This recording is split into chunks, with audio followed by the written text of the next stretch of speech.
तो hi everyone, welcome back to my channel run classes for में। जैसा कि आप लोग थंबनेल में देख पा रहे हो, हम क्लास 10th 2024 विज्ञान के जो महत्वपूर्ण आंकिक प्रश्न है उन सभी को करने वाले हैं। बहुत ही महत्वपूर्ण क्लास होने वाली है आपके लिए। आप इसको वीडियो को अंत तक जरूर देखिएगा। 2024 की बोर्ड परीक्षा में आपके ऐसे ही प्रश्न पूछे जाएंगे। ठीक है, आप सभी विद्यार्थीगण वीडियो को अंत तक देखिएगा। 100% 2024 की बोर्ड परीक्षा में प्रश्न आएंगे आपके विज्ञान 2024 के जो वायरल हैं आपके प्रश्न, वही मैं लेकर आया हूँ, क्योंकि ये हर साल बार बार आपके एग्जाम में पूछे जाते हैं। तो चलिए शुरू करते हैं आज का महत्वपूर्ण सेशन। बोला गया, एक निकट दृष्टि दोष से पीड़ित व्यक्ति 20 सेंटीमीटर दूर स्थित पुस्तक को पढ़ सकता है। पुस्तक को 25 सेंटीमीटर दूर रखकर पढ़ने के लिए उसे कैसा और कितनी फोकस दूरी का लेंस अपने चश्मे में प्रयुक्त करना होगा। तो ये हमें बताना है। बहुत ही अच्छा सवाल है और आपका 2011, 19 और 21 में आया हुआ सवाल है। तो क्या बोला गया कि एक निकट दृष्टि दोष वाला व्यक्ति 20 सेंटीमीटर दूर स्थित पुस्तक को पढ़ सकता है। पुस्तक को 25 सेंटीमीटर दूर रखकर पढ़ने के लिए उसे कैसा और कितनी फोकस दूरी का लेंस को में प्रयुक्त करना पड़ेगा। तो आप देख पा रहे हो कि निकट दृष्टि दोष है, तो उसको इस दोष को दूर करने के लिए कौन सा लेंस प्रयोग करना पड़ेगा। तो यहाँ पे आप लोग लिखोगे हल। कौन सा लेंस प्रयोग करेगा, देखो मैं आपको ट्रिक बता दूँ। एक होता है आपको निकट दृष्टि दोष, ठीक है, ये निकट होता है। एक होता है आपका क्या, दूर। एक होता है दूर दृष्टि दोष। आप किसका प्रयोग करते हो, एक के लिए करते हो अवतल लेंस का, और एक के लिए किसका करते हो, उत्तल लेंस का, है कि नहीं। तो आप समझ गए होंगे। जिसमें ज़्यादा अक्षर होंगे उसके लिए हम उस ज़्यादा वाले लेंस का प्रयोग करेंगे, यानी निकट के लिए हम लोग अवतल लेंस का, और दूर दृष्टि दोष को दूर करने के लिए हम लोग उत्तल लेंस का प्रयोग करने वाले हैं। तो आपको समझ गए होंगे कि निकट दृष्टि दोष है तो कौन से लेंस का प्रयोग करोगे आप लोग, कौन से लेंस का प्रयोग करोगे आप लोग, अवतल लेंस का प्रयोग करने वाले हो। ठीक है, चलिए अवतल लेंस का प्रयोग करोगे जिसकी फोकस दूरी होगी आपकी f, ठीक है। और जो 25 सेंटीमीटर के वस्तु का जो प्रतिबिंब है कितनी दूरी पर बना दे, 20 सेंटीमीटर पर बना दे। तो इस प्रकार हम लोग लिखने वाले हल। ठीक है, तो हल दिया है आपको, क्या क्या दिया है। आप निवारण के लिए कौन सा लेंस का प्रयोग करोगे, अवतल लेंस का, इतना तो लिख दोगे। तो दिया है आपको प्रतिबिंब, यानी क्या दे रखा है आपको, प्रतिबिंब की दूरी। ठीक है, यहाँ से लिखोगे प्रतिबिंब की दूरी। ठीक है, सवाल को करोगे तभी आप कर पाओगे। जितना भी आप कलम चलाओगे उतना ही आप लोग सवाल को अच्छे से कर पाओगे। प्रतिबिंब की दूरी भी क्या है आपकी, वो है आपकी माइनस के 20 सेंटीमीटर, क्योंकि अवतल लेंस के लिए हम बी का मान कैसा लेते हैं, माइनस में लेते हैं। तो यहाँ बोला गया कि निकट दृष्टि दोष व्यक्ति 20 सेंटीमीटर दूर स्थित पुस्तक को पढ़ सकता है, यानी कि आप जो देख सकते हैं वस्तु को वो कितनी दूर पर देख सकते हैं, 20 सेंटीमीटर। और आपको क्या दे रखा है, पुस्तक की दूरी। ठीक है, यहाँ पे लिखोगे पुस्तक की दूरी, या लिख लो आप क्या, वस्तु की दूरी। पुस्तक की दूरी लिखो, या लिखो आप वस्तु की दूरी। ठीक है, यहाँ लिख लो वस्तु की दूरी। तो दूरी क्या होती है, यू तो हमेशा ही काय में लेते हैं, माइनस के कितने, 25 सेंटीमीटर। ये हो गया आपका, है कि नहीं। सारी चीज़ें आपको दे रखी थी। हमें क्या निकालना है, आपका जो फोकस दूरी है, ये लिखा है ना, एक निकट दूरी वाला व्यक्ति 20 सेंटीमीटर दूर स्थित पुस्तक को पढ़ सकता है। पुस्तक को 25 सेंटीमीटर दूर रखकर पढ़ने के लिए उसे कैसा और कितनी फोकस दूरी का लेंस अपने चश्मे में प्रयोग करना पड़ेगा। ठीक है, तो फोकस दूरी क्या है, मान लो आप एफ, वो हमें निकालना है। फोकस दूरी बराबर एफ, यही हमें क्या करना है, निकालना है। चलिए लिखेंगे हम लोग किसके, लेंस के सूत्र से। लेंस के सूत्र से क्या होता है, लेंस का सूत्र वो होता है आपका 1/f बराबर 1/b माइनस 1/u। तो 1/f तो हमें निकालना है, ठीक है ना, बराबर b कितना है आपका, माइनस के 20, तो माइनस के 1/20, माइनस माइनस, अब यू कितना है, माइनस, तो माइनस माइनस क्या हो जाएगा, प्लस 1/25। तो 1/f बराबर, सुना तो आप समझ गए होगे ना, समझ में आ रहा होगा। तो 1/f बराबर, यहाँ से एलसीएम ले लोगे कितना, 25 और 20 का एलसीएम, 25 और 20 का एलसीएम कितना हो जाएगा आपका, 100। कितना होगा, 100, निकाल के भी देख सकते हो। 20 पंजे 100, तो माइनस के 5 प्लस 25 चौका 100, 4। तो यहाँ से हो जाएगा आपका क्या, ध्यान से देखेंगे आप लोग, सवाल बढ़िया है। ठीक है, क्या हो जाएगा, 1/f बराबर 100 तो है ही है, माइनस के 4 हैं और प्लस के 5 हैं, तो क्या बचेगा, माइनस का 1। तिरछी गुणा करो आप लोग तो माइनस के यफ बराबर आ जाएगा आपका 100। यफ बराबर कितना आ जाएगा आपका माइनस के 100 सेंटीमीटर। ये बिल्कुल आपकी फोकस दूरी आ गई। कितनी कितनी आ गई? फोकस दूरी जो है आपकी आ गई 100 सेंटीमीटर। तो क्या लिखने वाले हो? अतः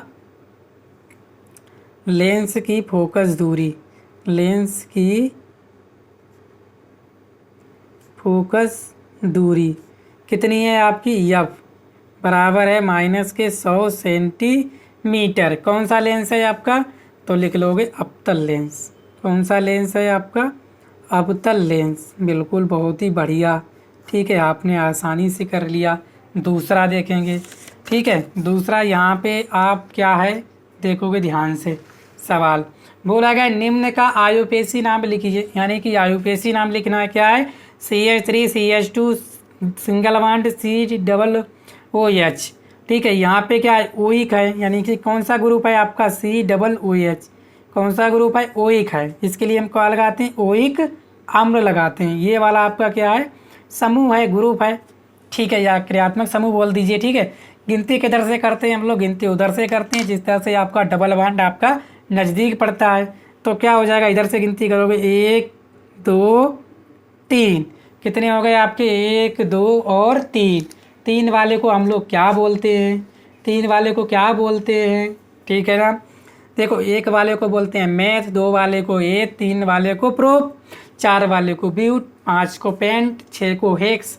3 है, 3 वाले को क्या बोलेंगे हम लोग? प्रोप। यहाँ से लिखोगे IUPAC नाम। क्या बोलेंगे? प्रोप। ठीक है, और क्या है आपका? वन। कौन सा क्रियात्मक समूह है? ओइक। क्या हो जाएगा आपका?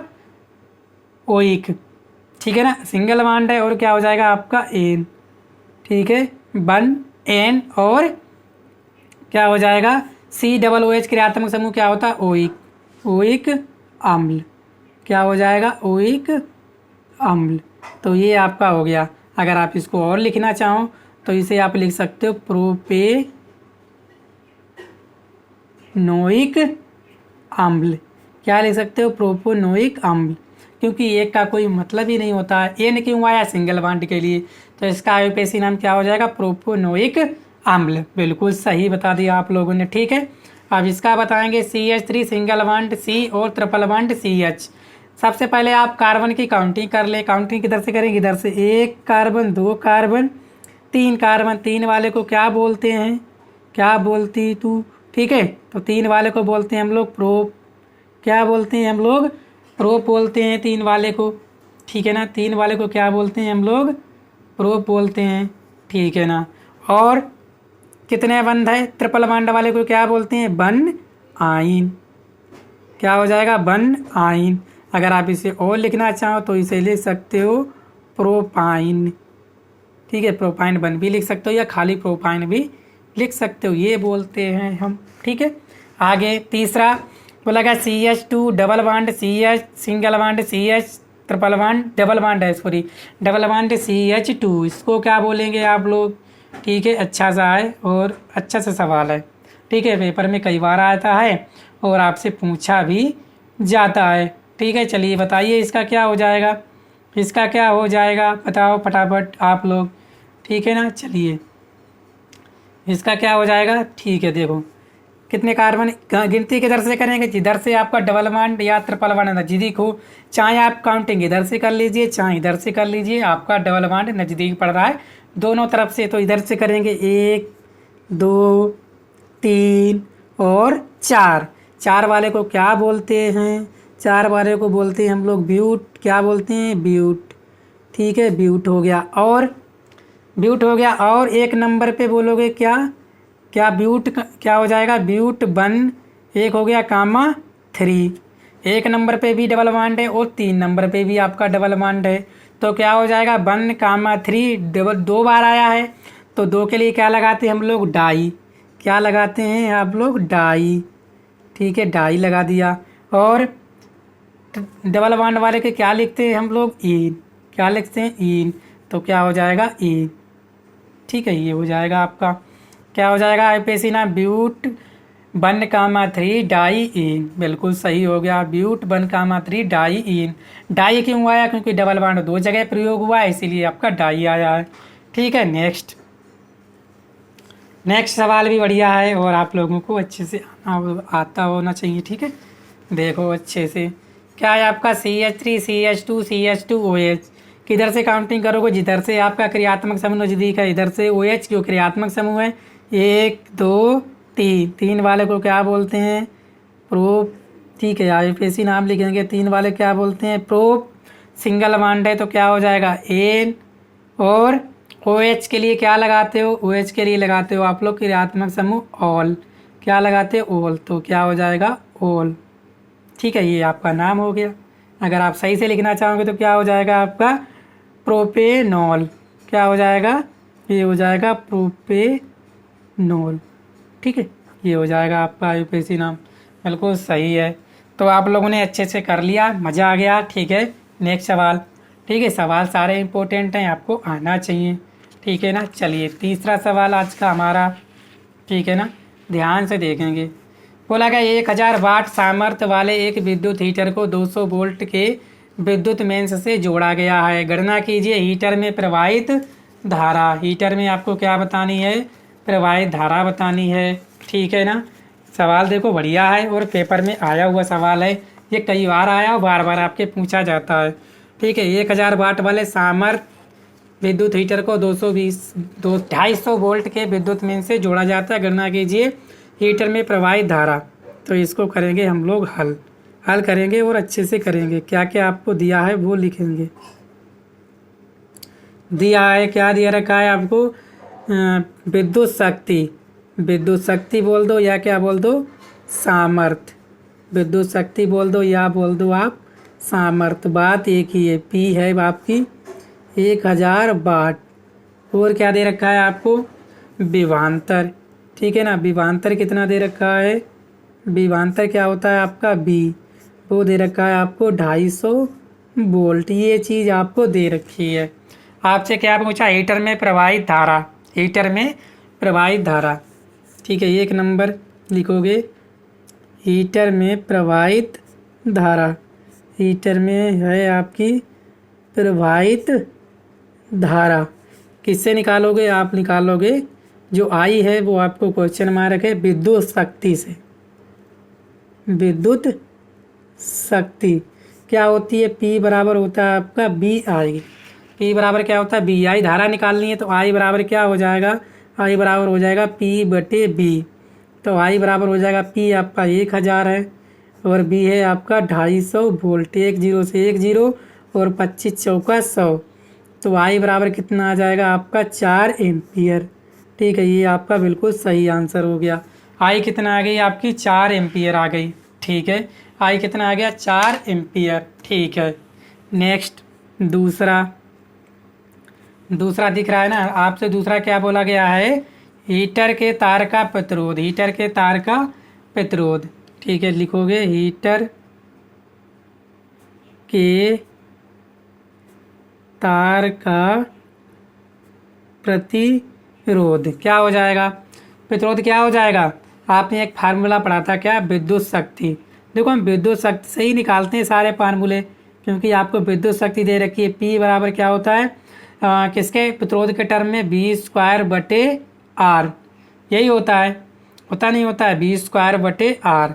R बराबर क्या हो जाएगा? यहाँ से दिख रहा है ना, आपको दिख रहा होगा, उम्मीद करता हूँ। ठीक है, चलिए R बराबर क्या हो जाएगा आपका? R बराबर हो जाएगा V²/P। तो V² कितना है आपका? 250। तो 250 गुणा 250 और P कितना है आपका? 1000। तो 1 0 से 1 0, 2 0 से 2 0, 5 दूनी 10, 5 25। अब गुणा करोगे तो R बराबर कितना आ जाएगा? 5 25 के 5,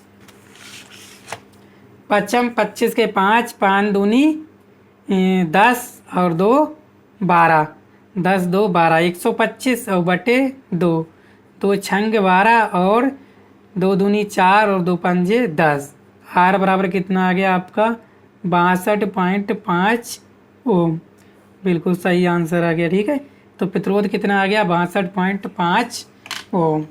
इसके बाद आपको क्या निकालना है, हीटर में प्रति मिनट उत्पन्न ऊष्मीय ऊर्जा, उस प्रति मिनट यानी अब आपको क्या दे रखा है समय, क्योंकि हीटर में प्रति मिनट उत्पन्न ऊष्मीय ऊर्जा टी कितना है आपका 1 मिनट, 1 मिनट में कितने होते हैं 60 सेकेंड, ये हमने चेंज कर दिया। क्या हो जाएगा उसमें ऊर्जा H बराबर हो जाएगा I²R T। आई कितना है आपका 4, 4 गुणा 4, आई अभी निकाली है देखो 4 एम्पियर है, तो स्क्वायर है आपका आई का, और गुणा आर कितना है 62.5 और टी है आपका 60। ठीक है ना, इसको करोगे हल तो आ जाएगा कितना, ठीक है देखो पॉइंट हटाओगे तो यहाँ कितना आ जाएगा 10, 1 0 से 1 0 कटेगा, इनकी गुणा करेंगे तो लगभग आ जाएगा 6000, कितना 6000 जूल, कितना आ जाएगा 6000 जूल। ये आपका राइट आंसर हो गया। चौथा बोला गया है कि हीटर को 2 घंटे, यानी कि आपको समय दे रखा है कितना समय, यानी कि दे रखा है आपको 2 घंटे। ठीक है, आपसे पूछा है किलोवाट घंटा में बे ऊर्जा, ठीक है तो लिखोगे बे ऊर्जा। बे ऊर्जा क्या हो जाएगी डब्लू बराबर हो जाएगा आपका वाट गुणा घंटा, क्या हो जाएगा वाट गुणे घंटे और बटे 1000, क्योंकि किलोवाट में पूछा है। वाट कितने हैं आपके 1000, घंटे कितने हैं 2 और बटे है आपका 1000। ठीक है, तो 1000 से कट जाएगा, कितना आ जाएगा 2 किलोवाट घंटा, या क्या बोल सकते हो आप लोग यूनिट। ठीक है, ये हो गया आपका चारों प्रश्नों के राइट आंसर। तो उम्मीद करता हूँ आप लोग समझ पाए होंगे। वीडियो शेयर करना, चैनल पर पहली बार आए चैनल को सब्सक्राइब भी कर लीजिएगा। ठीक है, मिलते हैं नेक्स्ट वीडियो में। Thank you.